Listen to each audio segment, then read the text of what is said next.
حلوين. مبروك يا هلاليستا، مبروك يا زعمة.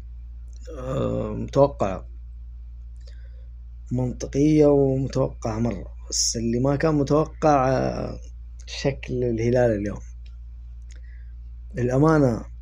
في الوضع العادي حتى لو ما انت هلالي تتابع الهلال عشان تستمتع بالكورة، بس اليوم ما شفنا كذا بسبب تشكيلة الهلال نفسها. يعني كنو والحمدان مع انهم مجتهدين في الملعب،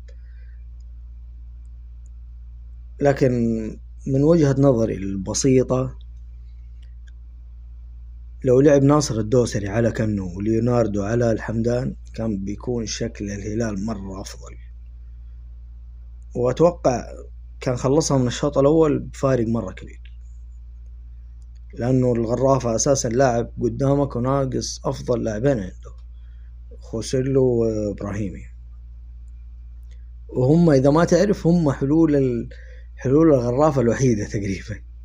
لا يغرك الهدف اللي في الأخير ده، إبراهيمي يعتبر هو الحل رقم واحد للغرافة. إبراهيمي مو في الغرافة يحوس على نفسه، يعني ياخذ كورة ويجري بس ما يسوي شيء